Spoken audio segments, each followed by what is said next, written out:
When people talk about 1492, they usually start with one name: Christopher Columbus, hero of the Age of Discovery, the main character of every school textbook. But down in the port of Palos, the men who actually got those ships into the water, you almost never hear their names.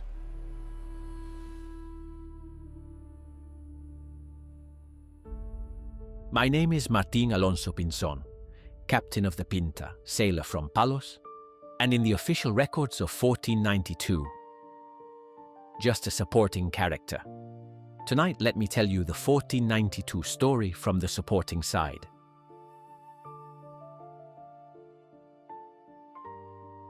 In the late 15th century, Columbus carried a bold idea across Europe. If we go west, we reach the markets of Asia. Portugal is blocking the eastern route. Castile can win by sailing the other way around the world. The earth may be round or square, but we cannot gamble the treasury on one Italian's theory. The crown has given me permission. But permission is not ships, and permission is not sailors. Who will give me the ships, and who will risk their lives to sail them? So, their majesties have given you permission to try this western route. Interesting. All right, Columbus. Palos will help you float this idea, literally. Captain Pinzón, with you at my side, we will make history. We'll open a new road to India together. India or somewhere else, I don't really care, as long as the ships don't sink on the way. 2 caravels, help with the crew, and some of the money. Looks like our side will be filling in quite a few gaps. The Pinzón brothers were respected captains in the region. Without their ships, their crews, and their credit, this voyage might never have left the planning stage. Across the Western Ocean? Sounds like sailing straight off the edge of the map. Maybe, but if Captain Pinzón is going, I'm going too. That man knows the sea. We're leaving with 3 ships: Santa Maria, Pinta, and Niña. Santa Maria under Columbus, Pinta under me, Niña under my brother Vicente. Complain all you want on land. Once we're at sea, hands first, mouth second. On August 3rd, 1492, the small fleet left Palos and headed for the Canary Islands. From there, the real unknown ocean began.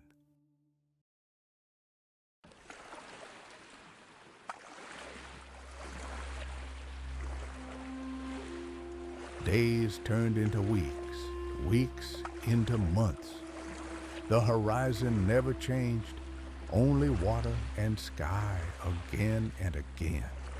With each sunrise, the crew's fear grew a little louder.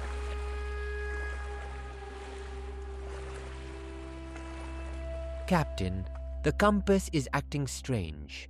The needle doesn't point like it used to. That's a bad sign. We're going somewhere no one is meant to go. The compass isn't cursed. It's just showing you what Magna and Earth are doing. And the sea is showing us that today, we're a bit more west than yesterday. That's all. Be honest with us, Captain. We're not lost, are we? To get lost, you need a road first. We're not following a road, we're making one. If that scares you, pray a little harder tonight.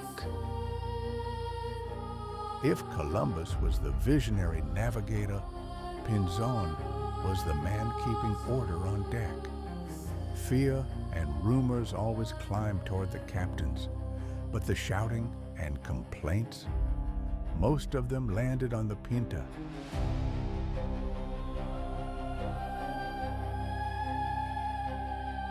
By October, tension on board was close to breaking point. the idea of turning back was no longer a whisper.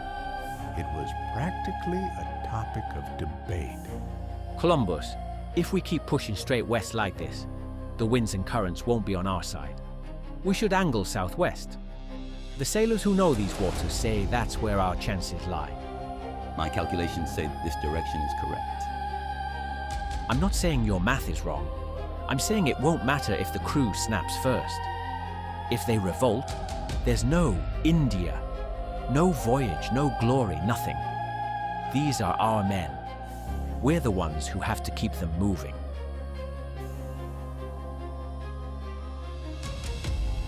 Fine, southwest it is.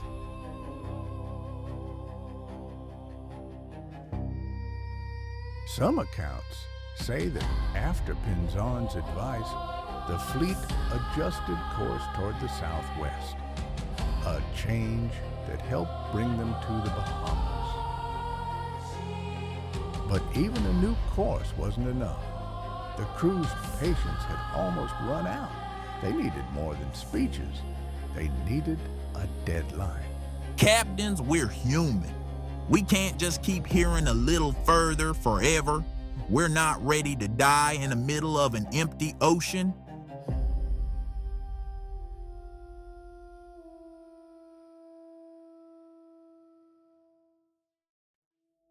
If we turn back now, we bring nothing home. No proof, no gold, no new lands, no story. But you're right. We owe you a promise. Here's the deal. 3 more days. If we don't see land in that time, we turn the ships around and go back to Spain. 3 days. Very well. 3 more days. But I don't believe this ocean will give us only water and sky. That night, the fate of the voyage rested on a 3-day faith. Ah! Tierra! They had reached an island in what we now know as the Bahamas, San Salvador. It was the first landfall of this Atlantic crossing. See? The world doesn't end here. This is just where it starts again. The voyage had succeeded. They now had a story for their kings and queens, strange new lands to describe, and people and riches to present in court.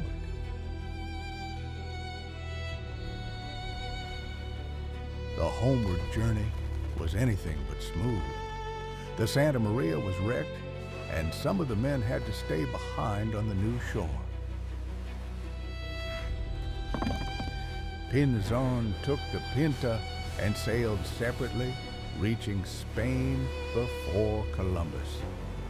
Later, this move became one of the main reasons for the rift between them. The man who arrives first often ends up looking like the hero. But in the chronicles, only one name will shine. Columbus believed he alone should be the symbol of the voyage. Pinzón believed that without the brothers, their ships, their crews, their money, the voyage would never have happened at all. For centuries, the story of 1492 was boiled down to one line: Columbus discovered America. But modern historians have begun to look again at the Pinzón brothers. They point out that the brothers co-owned ships, recruited the crews, calmed potential mutinies, and even influenced the route itself. History likes simple sentences. So-and-so discovered this. So-and-so was the hero. All the names in between those sentences quietly fade out of focus.